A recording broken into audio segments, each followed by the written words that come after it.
কষ্টের পরই সুখ আসে আর সব কষ্টের পরই সফলতাও আসে। একটু কষ্ট করেই না দেখো, দেখো জীবনে অনেক কিছু পাবে। সো হ্যালো এভরিওয়ান, আসসালামু আলাইকুম। রায়ান লাইফস্টাইল ব্লগে আপনাদের স্বাগতম। নতুন দিনে নতুন একটি ব্লগ শেয়ার করব আপনাদের মাঝে। আলহামদুলিল্লাহ আমি ভালো আছি। আপনারা সবাই কেমন আছেন? আশা করি আল্লাহ তাআলার অশেষ রহমতে ভালো আছেন। আমি আমার পরিবারকে নিয়ে ভালো আছি। আর এই যে আমার ছেলেটাও বড় হয়ে গেছে, কবে যে কিভাবে বড় হয়ে গেল বুঝতেই পারলাম না। আর আজকে ওর বাবা আর কি ফোন না নিয়েই চলে গেছে, আর কি ব্যবসা করে ওইখানে চলে গেছে। সকালে যেতে হয় আর কি, তাড়াহুড়া করেই চলে গেছে।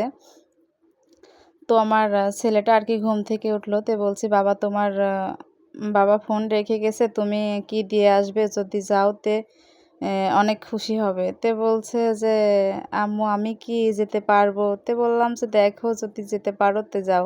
তা আসলে সাইকেল নিয়ে সব সময় এদিক ওদিক ছোটাছুটি করে। তে একদিন বাজারে গেছিল বহুত কষ্ট করে। তে আজকে বললাম যে তখন ঠিক আর আছে কি বাবা যদি বললাম যে যেতে হ্যাঁ পারো তে তুমি যাও। নিয়ে যাও, আর ফোনের আর কভারে ভরে ফোনটা ফোনটাও দিয়েছিলাম। রেখে চলে আর এই গেছে। যে দেখা ফোন যায় যে দিয়েছে, ব্যবসার আর কাজে ফোন না হলে আমার চলে না, ছেলে অনেক আর কি পরোটা জনকে নিয়ে ফোন দিতে আসছে। এই হয়। যে ওর বাবা আর কি ওর নাস্তা কিনে দিছে, যে বলছে যে তুমি এখন গিয়ে এইগুলো খাবে, এত কষ্ট করে আসছো, তারপর গিয়ে খেয়ে দিয়ে তারপর প্রাইভেটে যাবে। তো প্রাইভেট ছিল, আধা ঘন্টার মধ্যে আর কি ঘুরে আসছে বাজার থেকে। আর এই যে নিয়ে আসছে, তো মনে করলাম যে পরোটা আসলে গরম গরম খেতে ভালো লাগে, পরোটা আর ডাউল নিয়ে আসছে। আর এটা যখন অনেক সময় হয়ে যায় সেটা আসলে খেতেও ভালো লাগে না। তো সেই জন্য আর কি আমি বললাম যে ঠিক আছে তুমি একটু পরেই যাও, আমি তোমাকে বেড়ে দেই, তুমি খেয়ে দিয়ে তারপর যাও। আর এই যে খাবারটা বেড়ে দিচ্ছি। আর আমার ছেলে আর কি বেশি ওইভাবে অন্য কোনো খাবার পছন্দ করে না, তো ও আগের থেকেই পরোটা খুব পছন্দ করে। সেই জন্যই আর কি ওর বাবা পরোটা নিয়ে দিয়েছে। আগে যখন বাজারের কাছে প্রাইভেটে যেত, দেখা যায় যে তখন ওর বাবা প্রতিদিনই আর কি সকালের নাস্তাটা ওইখান থেকে দিয়ে দিত। যেহেতু ওর বাবা আর কি বাজারেই থাকে সব সময়, দেখা যায় যে সকাল থেকে রাত পর্যন্ত বাজারেই থাকতে হয়, অল্প কিছু সময় বাসাতে থাকে। আর পরোটাগুলো কিন্তু দেখতেই খুবই সুন্দর লাগছে, খেতেও খুবই সুন্দর ছিল। আর ও একটু পোড়া পোড়াটা খেতে আর কি বেশি পছন্দ করে, তো সেটাই আর কি দিলাম।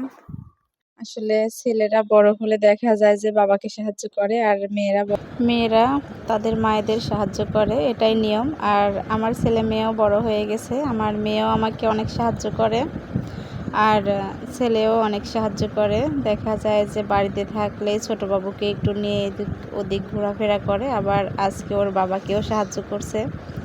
তোর বাবা বাড়িতে এসে বলছে যে যাক আমার বাবাটা আজকে আমাকে অনেক বড় সাহায্য করছে। দেখা যায় যে সকালবেলা আসলে ওই টাইমে কেউ ঘুম থেকে উঠছিল না, আর ফোনটা যে নিয়ে যাবে সে লোকটাও ছিল না বাসাতে। আর ওর দাদু ছিল, সেও আর কি ভোরেই চলে গেছে। তো আসলে ফোন ছাড়া এখন একটা যুগে আসলে চলাটাও খুব মুশকিল। আর সেই অভাবটা সে বুঝতে পারছে যে না, আমার ছেলে আজকে আমাকে অনেক হেল্প করছে। আর এই যে মেয়েও ঘুম থেকে উঠলো, তো বললাম যে ঠিক আছে খেয়ে নাও, যেহেতু এটা জুড়ে গেলে আর ভালো লাগবে না, আর ছেলেও প্রাইভেটে চলে যাবে। আর মনে করলাম যে আমি একটু খেয়ে নেই। আর ছোটো বাবুটা আর কি ঘুম আসছিল, ও জাগনা পাইছিল না, তো আমরা খেয়ে নিলাম। তো আমার ভিডিও যদি কোথাও কোনো জায়গায় একটু অংশ ভালো লেগে থাকে, প্লিজ লাইক করবেন, কমেন্ট করবেন এবং সাবস্ক্রাইব করে পাশেই থাকবেন। আর ধানের সিজনে অনেক কাজ, আসলে কি ভিডিও দেব বুঝতে পারছিলাম না, তো মনে করলাম যে এই ভিডিওটাই দেই। আর এই যে আমি ছোট ছোট করে আর কি ছিঁড়ে ছিঁড়ে দিচ্ছি, যে একটু একটু করে খেয়ে ফেলো। আর কি তাড়াহুড়া করে খাচ্ছে, তাড়াহুড়া করে চলে যাবে, প্রাইভেটেরও সময় হয়ে গেল। আর এই যে একটা রয়ে গেল, তো বললাম যে প্রাইভেট থেকে ঘুরে এসে তারপর খেও। আর গ্রামের পরিবেশটা খুব মনোরম পরিবেশ। এই যে ওকে বললাম যে ঠিক আছে চলো আমি একটু এগিয়ে দিয়ে আসি, যেহেতু একটু লেট হয়ে গেছে। তো আসলে আমি পিছু পিছু আসছিলাম, তো ভাবলাম যে একটু ভিডিও করি এই যে সকালবেলার পরিবেশটা আর কি। আর আমার মেয়ে আমাকে অনেক কাজে সাহায্য করে, অনেকগুলো কাপড় চোপড় কেচে দিয়েছিলাম, তো ওইগুলো আর কি রাখছিলাম, তো ভাঁজ করার সময় পাইনি, তো আর কি ওই আস্তে আস্তে এক এক একটা একটা করে আর কি ভাঁজ করে ফেলছে। তো ভাঁজ করে রেখে বলছে যে আম্মু এই দেখো আমি অনেকগুলো কাপড় চোপড় ভাঁজ করে রেখেছি। তো আসলে ছেলে মেয়েদেরকে কষ্ট করে মানুষ করলে দেখা যায় যে কিছুদিন পর তারাও অনেক সাহায্য করে। আর আমি এতদিন অনেক কষ্ট করেছি আর আমার ছেলে মেয়েরাও আমাকে অনেক সাহায্য করছে। আর আমার মেয়ে তো মাঝে মাঝে ঘরও ঝাড়ু দেয়, দেখা যায় যে সব কাজে সাহায্য করে। আর আমার 3টা ছেলে মেয়ে নিয়ে আর কি সারাদিনই ঝামেলা করতে হয়। দেখা যায় যে এই ঘরটা ঠিক করে আসি, তো আবার ওই ঘরটা ঠিক করতে করতে যেরকম অবস্থা সেই রকমই হয়ে যায়। আর আজ কয়েকদিন হলো আমার মেয়েটা খুব লক্ষ্মী হয়ে গেছে। যখনই দেখে যে চাদরটা একটু এলোমেলো আছে তখনই সাথে সাথে আর কি ঠিক করে দেয়। আর এই রুমটাতে আসলে ছেলে মেয়ে খাবার খায়, পড়াশোনা করে, সবসময় এরা এই রুমেই থাকে, সেজন্য এই রুমটাই আরও বেশি সবসময় অগোছালো হয়ে যায়।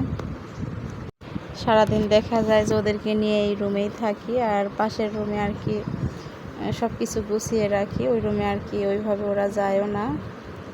আর এই যে সকালবেলা আবার একটু রান্না করব, যেহেতু ওরা পরোটা খাইছে, আমার মনে হচ্ছে পেট ভরেনি, তো 11টার ওই দিকে আবার এই ভাতগুলো খেতে দেব, সেই জন্যই আর কি রান্না করছি। আর আমি আজকেও কিন্তু মাছ ভাজি করছি। আর যে কাজটাই করি আর কি আমার তাড়াহুড়ার মধ্যে দিয়েই সব কাজ করতে হয়।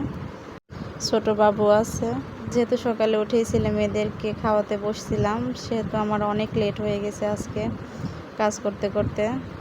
আর ছোট বাবুর জন্য একটা ডিম সিদ্ধ করতে দিছি, ওকে আর কি প্রতিদিন একটা করে ডিম দেয়, খেতে চায় না, তারপরে মনে হয় যে না, যখন নেয় হাত দিয়ে ধরে মনে হয় যে না কত সুন্দর করে নিচ্ছে, এই যে নিয়ে নিল। তো আসলে ওইভাবে ওকে খাবে না, শুধু ওর নেওয়াটাই শোধ। তারপরে আমি প্রতিদিন সিদ্ধ করে দেই, যেটুকু খায় ওই যথেষ্ট।